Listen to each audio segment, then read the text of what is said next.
الرحمن ناول تہمت تمہارے عشق کی قسط نمبر 47 ریٹر ہادیہ مغل۔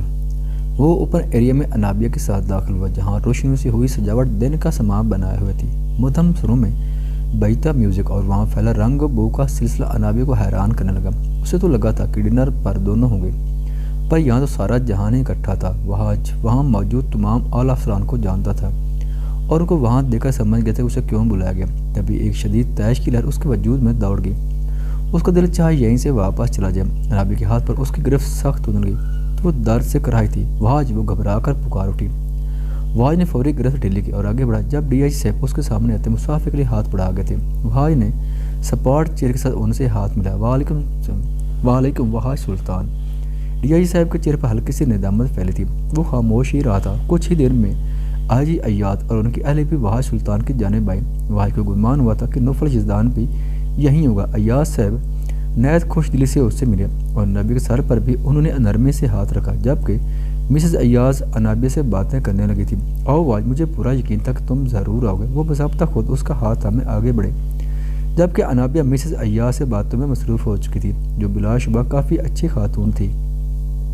جبکہ آئی جی صاحب ادھر ادھر کی باتیں کیے مدعے کی بات پر آئے تھے۔ آئی جی صاحب، میں آپ کی بہت عزت کرتا ہوں، لیکن میں دوبارہ یہ جاب جوائن نہیں کرنا چاہتا۔ وجہ بتاؤ، اور آخر اتنی ضد کیوں کر رہے ہیں؟ تمہاری جاب تمہیں واپس ملنی ہی چاہیے کیونکہ تم اس کے حقدار بھی ہو۔ سر، اگر یہ آپ کے بیٹے کی کرم نوازی ہے تو سوری سر، مجھے یہ جاب بالکل بھی نہیں چاہیے۔ تم غلط سمجھ رہے ہو واج، میرے بیٹے نے مجھے کبھی فورس نہیں کیا اور تم جانتے ہو کہ انصاف کے وقت میں نے اپنے بیٹے کو بھی سزا دی تھی۔ حالانکہ دیکھا جائے تو اس کا جرم بڑا نہیں تھا، تو اب میں اس کی کیوں سنوں گا؟ وہ چپ رہ گیا۔ ایاز صاحب کی بات 100% درست تھی۔ نوفل یزدان ان کا لاڈلا اکلوتا بیٹا تھا، لیکن اسے بھی انہوں نے گرفتار کروایا تھا۔ کیا تم نہیں چاہتے کہ رانا شاکر جیسے لوگ اپنے انجام کو پہنچے اور اسے جڑے لوگ جو نہ جانے کتنے معصوم لوگوں کا ناجائز حق ہڑپ کیے ہوئے وہ سزا کے حقدار نہیں ہیں؟ اور مجھے ایسا لگتا ہے انہیں سزا تم ہی دلوا سکتے ہو۔ ایک ہی تنہا ہی تو سب نہیں کر سکتا، ایک میں تنہا ہی تو سب نہیں کر سکتا۔ اس نے تلخی سے کہا، تمہارے علاوہ کوئی کچھ نہیں کرتا۔ انہوں نے وہاج کے کندھے پر ہاتھ رکھے کہا۔ ڈی آئی جی صاحب بھی وہیں آ گئے تھے، جبکہ انابیہ ایک طرف کھڑی وہاج کو دیکھ رہی تھی۔ جب ایک شخص اس کے پاس آ کر کھڑا ہوا، مسز ایاز اندر بڑھ گئی تھی۔ اگر میں غلط نہیں ہوں تو آپ وہی ہیں نا جس کے ساتھ وہاج سلطان نے دھوکہ کیا تھا؟ وہ گدمی رنگ والا شخص اپنی آنکھیں چھوٹی کیے بولا۔ انابیہ کا رنگ فاقو، مطلب میں بالکل ٹھیک سمجھ رہا ہوں۔ وہ شخص پورا اسرار سا مسکرایا۔ آپ دونوں نے شادی کر لی، اتنے بڑے دھوکے کے بعد بھی آپ نے وہاج سلطان جیسے شخص سے شادی کر لی۔ وہ شخص اب تعجب بھری نگاہوں سے اسے دیکھنے لگا، جبکہ انابیہ کی حالت رونے جیسی ہوئی تھی۔ پلیز آپ جائیں یہاں سے، وہ ناگواری سے بولی۔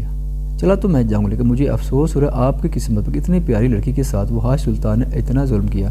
وہ تو ویسے بھی بڑا پتھر دل انسان ہے، نازک چیزوں کی قدر اسے کرنا ہی نہیں آتی۔ آپ بھی مجھے لگتا ہے کہ اپنے ہاتھ میں آپ کو نہیں جانتی اور نہ آپ مجھے، تو پھر میری پرسنل لائف میں بھی انٹرفیئر مت کریں۔ پرسنل کو آپ نے پبلک میں خود اناؤنس کیا تھا۔ ویسے وہ ویڈیو ڈیلیٹ تو ہو گئی، لیکن آپ کی روئی روئی آنکھیں بہت سے لوگوں کو دل گڑ گئی تھیں، اور آج دل کی دعائی پر ہی تو میں آپ کو پہچان چکا ہوں۔ وہ شخص انابیہ کے چہرے پر نظر جمائے اسے سہما رہا تھا۔ مسٹر، آپ حد سے بڑھ رہے ہیں، وہ دانت پیچ سے گھرائی۔ اچھا تو ہے، حد سے بڑھ کر ہی تو کام بنتا ہے، اور تھوڑا پرسنل ہونا بری بات تو نہیں ہے۔ وہ شانے اسکائے بولا، نہیں ایڈوکیٹ آسن بٹ، کسی کی پرسنل پراپرٹی میں گھسنا اچھا نہیں ہوتا، اور وہاج سلطان کی پرسنل پراپرٹی میں تو قطعی نہیں۔ اس نے مقابلے شخص کے کندھے پر بھاری ہاتھ دباؤ ڈالے، جیسے اس کو اکرانے پر مجبور کیا تھا۔ وہاج کی سیاہ آنکھوں میں اس وقت دبی دبی غصے کی چنگاریاں تھیں۔ انابیہ کی جان میں جان آئی، لیکن دل اندر سے لرز رکھی کہیں وہاج نے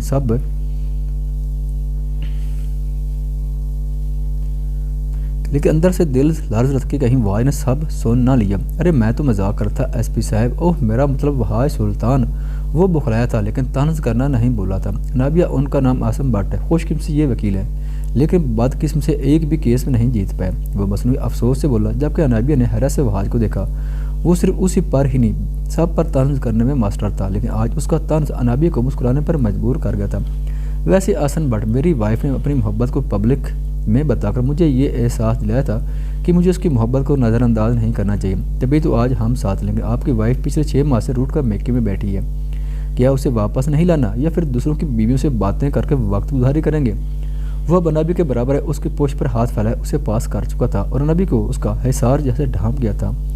اس نے تشکر سے وہاج کی جانب دیکھا جو سامنے ہی اسے دیکھ رہا تھا، لیکن اس کے لبوں کی پھیلاہٹ نے احساس دلایا تھا کہ وہ انابیہ کو مسکرانے کا قہر ہے۔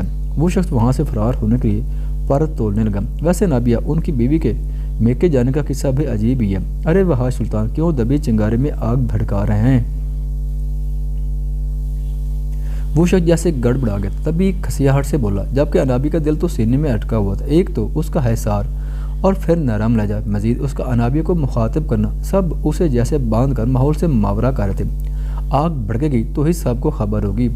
اس کے تن پر وہ دانت پیسے مسکرایا، جبکہ انابیہ تو خیفہ سے ارد گرد دیکھنے لگی۔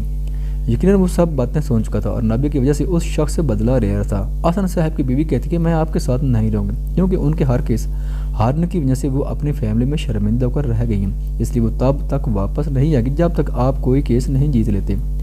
انابیہ کا کہکا پھوٹا، جیسے وہ بامشکل لب دبا کر سنبھال پائے، جبکہ وحاش سلطان نے قہر آلود نگاہ سے حسن بٹ کو دیکھا، گویا نگاہ سے بھسم کر ڈالے گا۔ اس نے وہاں سے کھسکنے میں ہی عافیت جانی تھی۔ وہ سر جھٹک کر انابیہ کو دیکھنے لگا، جو اب ہنسی چھپائے سرخ ہو چکی تھی۔ لوگوں کو جواب دینا سیکھو جیسے مجھے دیتی ہو۔ تمہاری کی گئی حرکت بے شک غلط ہے، لیکن وہ تمہارا میرا ذاتی معاملہ ہے۔ اس پر طنز کرنا، سزا دینا یا پھر جزا دینے کا حق صرف مجھے، یعنی اس وحاش سلطان، کسی دوسرے کو اتنی اوقات نہیں اور تمہارا اتنا گھٹیا معیار نہیں کہ وہ تمہارا تمسخر اڑائیں اور تم اڑانے دو۔ اس کی سماعت کے قریب جھکے وہ اپنی گرم سانس سے دہکتے لفظوں سے اسے بھی دہکا رہا تھا، لیکن اس کے وہ دہکتے لفظ اسے معتبر کر رہے تھے، اسے مضبوط بنا رہے تھے۔ وحاش نے اس کی کمر پر ہلکا سا دباؤ ڈلے چھوڑا تو وہ کپ کپا کر رہ گئی۔ اس کا لمس جیسے لفظوں کی طرح تا دیر احساس دلاتا رہا تھا اور وہ پل پل مسکراتی رہی۔ یہ رات اور وحاش کا ساتھ بلا شبہ اس کے لیے خوش عین ثابت ہوا تھا۔ یہ آغاز تھا ان کی کھو گئی محبت کی نئی شروعات کا اور انابیہ سلطان کی محبت کے انتہا کا، اور یہ آغاز اور انتہا جلد ہی جنون میں بدلنے جانے والا تھا۔ ماضی، تم واپس نہیں آؤ گے زین؟ مخدوم چودھری کی کال پر اس نے بامشکل ضبط کیا تھا۔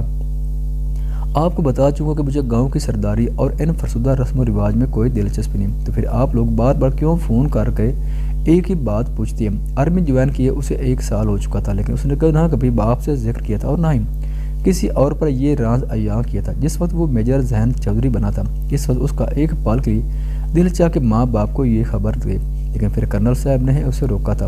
ایک فوجی بننے کے بعد اپنی پہچان کا راز کسی کو دینا گویا موت کو دعوت دینے جیسا تھا۔ کون کب دشمن بن جائے پتہ بھی نہ چلے۔ کرنل صاحب کی یہ بات اس نے اپنے سینے میں اس طرح چسپاں کر لی تھی کہ کوئی جان ہی نہیں پیدا کیا ذہن چودھری آخر کیا ہے۔ مخدوم چودھری ایک ان پڑھ شخص تھے، انہیں محض یہ پتا تھا کہ ذہن شہر پڑھائی کرنے کے لیے رہ رہا ہے، پڑھائی کے بعد وہ وہیں اپنی زمینوں پر ایک فیکٹری بنانے کا ارادہ رکھتا ہے۔ وہ صرف اس کو پیسے بھجوا دیتے تھے۔ وہ تنہا رہنے کا عادی تھا، گاؤں کی فضا اسے کم ہی راس آتی تھی، کچھ وہاں دادا کے کمزور لوگوں پر ظلم ستم نے اسے باقی کر دیا تھا۔ مخدوم چودھری کی بھی وہی پر روش تھی، انہیں کئی بار ان سب سے روک چکا تھا، لیکن انہیں اپنے سرداری پر گھمانڈ تھا۔ ایک فوجی ہونے کے باوجود بھی وہ باپ کی حرکتوں پر کچھ نہیں کر سکتا تھا، لیکن ان کے سدھرنے کی دعا وہ ہر روز کرتا تھا۔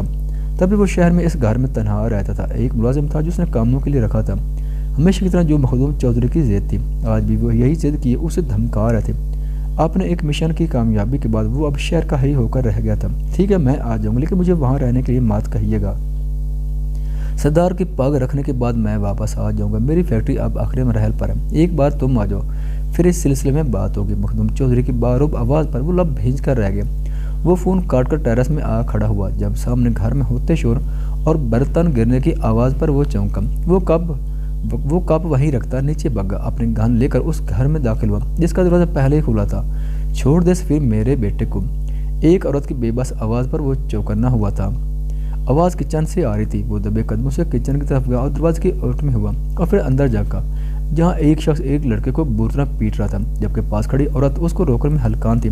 رک جائیں ماں جان، آپ نہیں جانتے اس نے مجھے کتنا شرمندہ کیا۔ اس شخص کی درست آواز پر ذہن کو سمجھ آیا کہ اسے کیوں پیٹ رہا ہے، اور معاملہ بھی وہ فوری سمجھ گیا تھا۔ یہ تیرا چھوٹا بھائی، اتنا تو نہ مار اسے۔ کیا ہو رہا ہے یہاں؟ ذہن کو اس عورت پر ترس آیا تھا۔ تبھی وہ سامنے آیا، بھاری آواز میں بولا۔ وہ تینوں جھٹ سے مڑے تھے۔ تم کون ہو؟ اندر کیسے ہے؟ سفیر باسط کو چھوڑ کر اس کی جانب آیا، جو چہرے پر کرخت تاثرہ سجائے کھڑا تھا، جبکہ سفیر کی آواز میں بھی ایک روب تھا۔ بری آنکھوں والا وہ شخص ذہن کو ایک پل کے لیے دنگ کر گیا۔ اس کا سرخ چہرہ اور بری آنکھوں میں غصے کی تپش تھی۔ میں تم سے پوچھ رہا ہوں۔ سفیر کی آواز پر وہ کندھے جھٹکے سیدھا ہوا۔ وہ میں شور کی وجہ سے یہاں آیا تھا، برتن ٹوٹنے کی آواز، مجھے لگا گھر میں کوئی چور آ گیا۔ میں تمہارے گھر کے سامنے والے گھر میں ہی رہتا ہوں۔ ذہن نے ہاتھ بڑھانے میں پہل کی تھی۔ سفیر نے ایک نظر اس لمبے قد والے شخص کو دیکھا، بلو شرٹ اور جینز پہنے، وہ صاف رنگ اور نفیس شخصیت کے ساتھ سفیر کو اچھا لگا تھا۔ تبھی وہ اس کا ہاتھ تھام گیا۔ ذہن کو بھی کچھ حوصلہ ہوا تھا، یہ میرا بھائی ہے باسط خان، یہ آج پھر کالے سے بھاگ گیا تھا، اس لیے میں اسے ڈانٹ رہا تھا۔ اس کی سیاہ آنکھوں میں سوال بھانپے سفیر نے باسط کو غصولی نظروں سے دیکھا، جو اب لاپرواہ بنا کھڑا تھا۔ لگ ہی نہیں رہا تھا کہ اس لڑکے کو کچھ دیر پہلے مارا گیا۔ میرا نام ذہن چودھری ہے۔ ذہن نے اپنا ہاتھ آگے بڑھایا اور اس کا نام جلاد خان ہے۔ باسط کی آواز پر سفیر اس کی طرف مڑا، جبکہ ذہن کے لبوں پر مسکراہٹ آ کر غائب ہوئی۔ آؤ بیٹا باہر آ کر بیٹھو، یہ تو ہر گھر میں چلتا ہے، بس یہ میرا بیٹا بہت شرارتی ہے۔ سفید دوپٹے کے حالے میں لپٹی وہ عورت کافی خوبصورت تھی۔ وہ معاملہ سنبھالے بولی، نہیں ماں جی میں چلتا ہوں، ایسے کیسے، آپ چائے پی کر جائیے گا، باسط چائے بہت اچھی بناتا ہے۔ سفیر کے کہنے پر باسط نے دانت پیسے، میں نمک ڈال دوں گا، تم ڈال کر دکھاؤ، اب میں تمہارا لحاظ نہیں کروں گا، وہ کہہ کر باہر نکل گیا۔ جبکہ وہی عورت ذہن کو ڈرائنگ روم میں لے آئے۔ باسط بڑبڑاتا چائے بنانے لگا، کبھی ویسے آپ سے سامنا نہیں ہوا۔ سفیر نے بات کا آغاز کیا تھا، میں اپنی فیکٹری کے سلسلے میں مصروف ہوتا ہوں تو گھر کم ہی آتا ہوں۔ ذہن کے جواب پر سفیر مسکرایا تھا اور پھر ذہن کو دیکھنے لگا، مجھے ایسے لگتا ہے کہ میں آپ کو جانتا ہوں۔ کیسے؟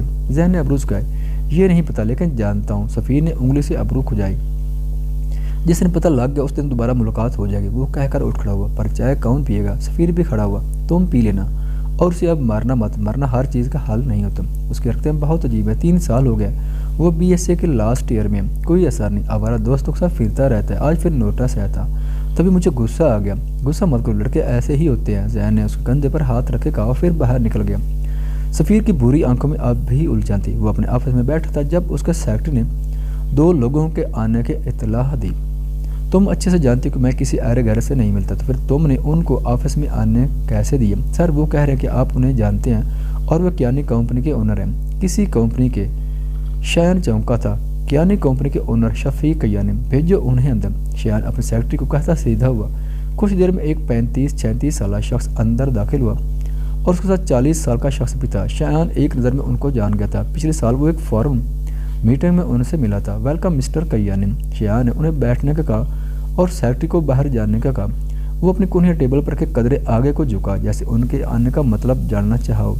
شایان ساگر، آپ کا نام کسی تعارف کا محتاج نہیں ہے، 2 سال میں آپ نے اپنی کمپنی کو آسمان کی بلندیوں پر پہنچا دیا، بلا شبہ یہ کوئی سمجھدار آدمی ہی کر سکتا ہے۔ مجھے کی بات پر ہیں کیانی صاحب، شایان نے گویا انہیں ٹوکا، کافی سمجھدار ہیں آپ۔ شفیق کیانی خسیاہٹ سے بولے، سمجھداری کا ثبوت آپ میری کمپنی کی صورت میں دیکھ سکتی ہیں۔ بالکل، لیکن آپ کی کامیابی کا راز کئی لوگ جاننے لگے ہیں، جن میں سرفہرست میں ہوں۔ شفیق بٹ آگے کو جھک کر پر اسراری سے بولے۔ شایان ساگر کے چہرے پر ایک سیاس آ کر لہرائے، لیکن وہ خود کو کمپوز کر چکا تھا۔ جب جان ہی گئے ہیں تو کیا ضروری ہے مجھے بلیک میل کیا جائے یا پھر دھمکی دی جائے؟ ارے نہیں، ہم کیوں دھمکی دینے لگے، بس ہاتھ ملانے ہیں، جیسے آپ کا مال نہایت محفوظ طریقے سے آتا اور جاتا ہے، اس طرح ہمارا مال بھی لے جایا جائے تو کیسا رہے گا؟ ایسا ممکن نہیں ہے، اس نے صاف جواب دیا۔ مگر کیوں؟ شفیق کیانی کے چہرے پر ناگواری پھیلی۔ تیفور سہگل کو آپ جانتے ہوں گے؟ شایان طنزیہ مسکرایا، جبکہ شفیق کیانی کا رنگ فاق ہوا۔ انڈر ورلڈ کا بے تاج بادشاہ تیفور سہگل، سال 2010 میں آپ نے تیفور سہگل سے غداری کر کے اسے جیل پہنچایا تھا۔ اس کے سارے راز جان کر آپ اس کی جگہ بیٹھنا چاہتے، لیکن غلطی آپ نے کہاں کی، اسے جیل بھیج کر اور اس کے بیٹے دارم سہگل کو زندہ چھوڑ کر۔ اور دارم سہگل میرا پارٹنر ہے اور پارٹنر کے ساتھ غداری نہیں کی جاتی۔ اس نے کھڑے ہوتے شفیق کیانی کے سینے پر سیلنسر لگی گن سے گولی چلائی، جبکہ اس کے ساتھ بیٹھا شخص بری طرح گھبرایا تھا۔ میں یہاں شفیق کیانی کے کہنے پر آیا تھا، میرا ایسا کوئی مقصد نہیں تھا، مجھے چھوڑ دو۔ وہ شخص گڑگڑاتا اس کے سامنے ہاتھ جوڑنے لگا، لیکن شایان اس پر بھی گولی چلا چکا تھا۔ پل میں دونوں موت کے گھاٹ اتار دیے گئے تھے، جبکہ شایان کے چہرے پر ذرا سا بھی خوف یا پچھتاوا نہیں تھا۔ کچھ ہی دیر میں شایان کے لگژری آفس کا ایک مرر اپنی جگہ سے سرکا اور دارم سہگل باہر آیا۔ لمبے قد کا وہ 35 سالہ شخص دیکھنے سے ہی خوفناک لگتا تھا۔ اس کی سبز آنکھوں میں ایک پر اسراریت اور درندگی صاف نظر آتی تھی۔ سیاہ شلوار قمیض پہن وہ شخص کھلے گریبان اور لمبے بالوں کے ساتھ وہ شخص کسی دوسری نظر کے قابل نہیں تھا۔ شایان ساگر کی پر اثر شخصیت کے آگے وہ کچھ نہیں تھا۔ شاباش میرے شیر، مجھے پورا یقین تھا کہ تم میرے باپ کے دشمن کو زندہ نہیں چھوڑو گے۔ آج مجھے یقین ہے کہ تم میرے ساتھ کام کرنے کے لائق ہو۔ تم نے ثبوت مانگا تھا، میں نے دے دیا، لیکن اب مجھے انڈر ورلڈ کے سب راز جاننے ہیں۔ ابھی نہیں شایان ساگر، ابھی بہت وقت ہے۔ دارم سہگل نے فوری اس کی بات کی نفی کی، جبکہ وہ مٹھیاں بھیج کر رہ گیا۔ مجھ سے غداری مت کرنا دارم سہگل، میں نے ہاتھ ملایا۔ تو ہاتھ چھڑوانا بھی اچھے سے جانتا ہوں، اس دنیا میں قدم اگر رکھا تو یہاں سے نکل بھی سکتا ہوں، کیونکہ میں شایان ساگر ہوں، اپنا فائدہ اور نقصان دونوں دیکھتا ہوں۔ شایان نے نہایت سنجیدگی سے کہا، مجھے پتا ہے کہ تم ایک سمجھدار عقل مند نڈر شخص، تبھی میں نے تمہاری طرف ہاتھ بڑھایا۔ دارم سہگل نے اس کے کندھے کو تھپکا جبکہ شایان ساگر لب بھینج کر رہ گیا۔ دیکھو دارم سہگل، میں کبھی کسی کے بہکاوے میں نہیں آتا، یہ میرا آخری امتحان تھا، اس کے بعد اب کوئی امتحان نہیں دوں گا۔ شایان ساگر، امتحان تو بھی بہت سے باقی ہیں، دارم سہگل کے آدمی بھی اب باہر آ چکی ہیں، ان کی لاشیں ٹھکانے لگا دو اور ذرا میڈیا میں ان کی خواہوں کی خبر چلاؤ، لگنا یہی چاہیے کہ کسی اندھی گولی کا شکار ہوئے۔ دارم سہگل اب کوچ پر بیٹھ چکا تھا۔ دارم سہگل سے اس کی ملاقات اپنے مال کی ڈلیوری کے وقت ہوئی تھی۔ ایک کنٹینر سے اس کا مال اتر رہا تھا، دوسرے کنٹینر میں دارم سہگل کا مال تھا اور دونوں کے مال مکس ہو گئے تھے۔ باکس میں ہوم آئٹم کے بجائے پاؤڈر کے پیکس دیکھ کر وہ متعجب ہوا تھا، جبکہ ماتھے پر تفکر کی لکیریں پھیل گئی تھیں۔ ابھی چند ہی گھنٹے گزرے تھے کہ دارم سہگل کے آدمیوں نے اس کے گودام پر دھاوا بول دیا تھا۔ اس کے 3 آدمیوں کو عین موقع پر مار دیا گیا، جبکہ شایان اس صاحب میں کھڑا رہ گیا تھا۔ میرا مال تم نے دھوکے سے اپنے گودام میں رکھوایا، کون ہو تم؟ دارم سہگل نے گن اس کے ماتھے پر ٹکائی، لیکن اس کے چہرے پر ذرا خوف نہیں تھا۔ دارم سہگل کو اس دلیر شخص کی آنکھوں کی بے خوفی نے چونکایا تھا۔ تجھے مجھ سے ڈر نہیں لگ رہا؟ اس نے گن ماتھے پہ مزید جمائے۔ شایان کی سفید پیشانی سرخ ہونے لگی تھی۔ شایان نے اپنے دوسرے ہاتھ کا استعمال کیے گن کو ہاتھ مارا جو دور جا گری تھی۔ دارم سہگل شایان کے گرد گھیرا ڈل کر کھڑے ہوئے تھے۔ شایان مال پہنچ گیا۔ گودام میں داخل ہوتے جمال ملک وہاں اجنبی لوگوں کو دیکھی حیران ہوئے، پر ان کے ہاتھوں میں گن سے ان کا رنگ اڑا گیا تھا۔ ایک شخص نے آگے بڑھ کر جمال ملک کو حراست میں لیا۔ میرے بابا کو کچھ مت کہنا ورنہ یہاں سے کوئی زندہ نہیں جائے گا۔ اس نے دارم سہگل کے منہ پر ایک پانچ مارا۔ اس کے آدمیوں نے فائر کرنا چاہا، لیکن دارم سہگل نے ہاتھ اٹھا کر انہیں روک دیا تھا۔ دم ہے تجھ میں؟ اس نے ہونٹ کے کنارے کو انگوٹھے سے صاف کیا، اپنی سبز آنکھیں اس پر جمائیں جس کے چہرے پر پتھریلے تاثرات تھے، جبکہ آنکھیں اب بھی ساری تھیں۔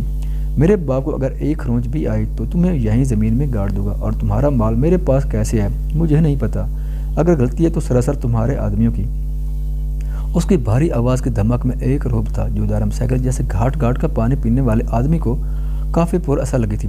دلیری تو کافی ہے تم میں، ہاتھ ملاؤ گے میرے ساتھ؟ دارم سہگل نے ہاتھ آگے بڑھایا تو شایان نے ابروج کے ڈر رہے ہو کہ تمہارا مال پولیس تک نہ پہنچاؤ۔ شایان طنزیہ مسکرایا، جس پر اس نے نفی میں سارے لائے اور اپنا موبائل نکال کر شایان ساگر کے ہاتھ پر رکھا۔ وہ حیران ہوا تھا، ہر اعلیٰ افیسر کا نمبر اس میں موجود ہے، سب میرے آگے جھکتے ہیں، کسی کو بھی کال کر لے تجھے سلام کرتے سنائی دیں گے، اور اگلا سوال یہ کریں گے کہ دارم صاحب ہم سے کیا خطا ہوگی۔ شایان کو اندازہ ہو چکا تھا کہ دارم سہگل کافی پاورفل انسان ہے۔ اس نے بنا چیک کیے موبائل اس کی طرف بڑھایا اور باپ کو دیکھا جو تذبذب کا شکار تھے۔ منظور ہے لیکن مجھے نوکر نہیں مالک بننا ہے، اس نے اپنی آفر سامنے کی تو دارم سہگل کہہ کا لگا اٹھا۔ شایان اب بھی بے تاثر کھڑا تھا۔ دھندے میں آنے کے لیے امتحان دینے ہوئے مالک کیا راجہ بنا دوں گا؟ منظور ہے لیکن اگر میری مرضی ہو تو میں جب چاہوں اس کام سے نکل آؤں گا۔ انڈر ورلڈ میں داخل ہونے والا دوبارہ باہر نہیں آتا، میں آ جاؤں گا، اور کیسے اس کی تم فکر مت کرو۔ منظور ہے۔ دارم جیسے اس ہیرے کو چھوڑنا نہیں چاہتا تھا۔ پیپر سائن کرنے ہو گئے۔ شایان نے ایک اور شاط رکھی۔ پیپر سے زیادہ دارم سہگل زبان کا پکا، اور تجھے زبان دی کہ تو جب چاہے گا اس دھندے سے نکل آئے گا۔ شایان مزید کچھ کہہ ہی نہیں سکا تھا، اور یوں وہ دارم سہگل جیسے نامی گرامی گھنڈے سے جڑ گیا تھا۔ سادان، پریحان کو بخار ہو رہا ہے، ایاز صاحب بھی نہیں ہے تو اسے ہسپتال لے کر جب میرے ساتھ چلو گے۔ سادان اپنے لیپ ٹاپ پر پریزنٹیشن ریڈی کر رہا تھا۔ مسز ایاز کی پرفکر آواز پر وہ چونکا تھا۔ جی آنٹی میں لے جاؤں گا، آپ اسے تیار کریں۔ وہ اپنے چہرے پر ہاتھ پھیرے اٹھ کھڑا ہوا۔ ہاں جلدی آ جاؤ، وہ کہتے ہوئے باہر نکل گئی، جبکہ سادان کے چہرے پر تفکر پھیلا تھا۔ اس نے موبائل اٹھا کر ایک نمبر ڈائل کیا۔ میں باقی انفارمیشن کل میل کر دوں گا، ابھی میں پریحان کو لے کر جا رہا ہوں۔ وہ ہڈی ہڈی پہنتا باہر نکلا اور پریحان کے کمرے کی طرف آیا جہاں وہ سرخ چہرے کے ساتھ نڈھال سی بیٹھی تھی۔ سیدان کو دیکھ کر اس کا چہرہ سفید پڑنے لگا اور اس نے ماں کا دوپٹہ تھام لیا۔ چلو پریحان، مسز ایاز نے اس کو کھڑا کیا تو وہ سہمی سی ماں کے ساتھ چلنے لگی۔ سیدان آگے چل رہا تھا، جبکہ چہرے پر سنجیدگی تھی، گرے آنکھوں میں کوئی تاثر نہیں تھا، لیکن دل جیسے ہلکا سا پریشان تھا۔ اپنی سیاہ سیوک کا دروازہ کھول کر وہ اندر بیٹھا تو مسز ایاز پریحان کو لیے پیچھے بیٹھ گئی۔ پیچھے ایک گارڈز کی گاڑی تھی۔ اس نے میرر پریحان پر سیٹ کیا جو اسے دیکھ رہی تھی۔ سیدان کی گرے آنکھوں میں وحشت بھری سنجیدگی اس کی طبیعت مزید بگاڑ گئی تھی۔ پورا راستہ وہ ایسے اس کی نظر کے حصار میں بے چین رہی تھی۔ تم کارڈ بنوا لو، وہ پریحان کو لیے ایمرجنسی وارڈ میں بڑھی۔ وہ کارڈ بنواتا باہر نکلا جب سامنے کھڑے دارم سہگل کے خاص آدمی کو دیکھ کر اس کی آنکھوں میں سنجیدگی مزید بڑھی۔ وہ لمبے قد لیتا اس کی طرف بڑھا۔ ابھی کہ ابھی یہاں سے چلے جاؤ۔ اس کے حکم پر وہ شخص سر جھکا کر رہ گیا۔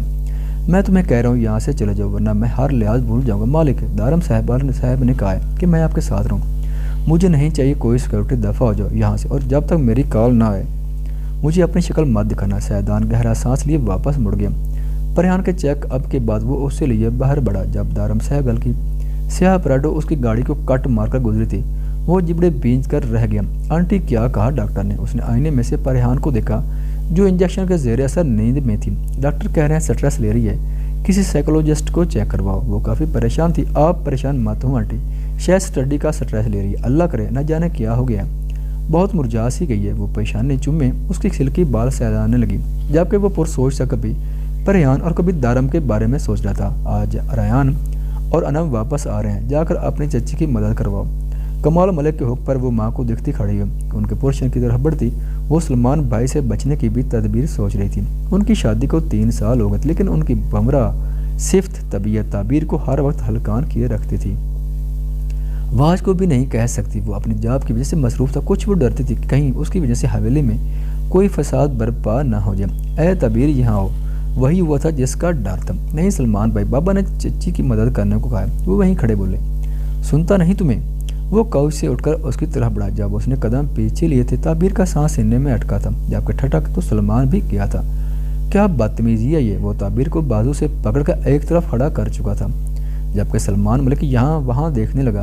تعبیر تم یہاں کیوں آئی تھی؟ شہن ساگر نے تعبیر کو جھاڑا تھا۔ شہن بھائی چچی کی مدد کرنے آئی تھی، پر سلمان بھائی جاننے ہی نہیں دے رہے۔ اس نے بڑی بڑی آنکھیں کھول کر شایان کو دیکھا۔ شایان کی نظر اس کے ملحت بھرے چہرے پر پھسلی تھی۔ اس کے تیکھے نین نقوش اور پتلے گلابی لب اسے خوبصورت بناتے تھے۔ جاؤ تم، اور اسے تو میں خود ٹھیک کرتا ہوں، اور آئندہ تنگ کرے تو مجھے بتانا۔ اس کے سر کو تھپ کے بولا۔ ایک نرم جذبہ تعبیر کے دل میں شایان کے لیے ابھرا تھا۔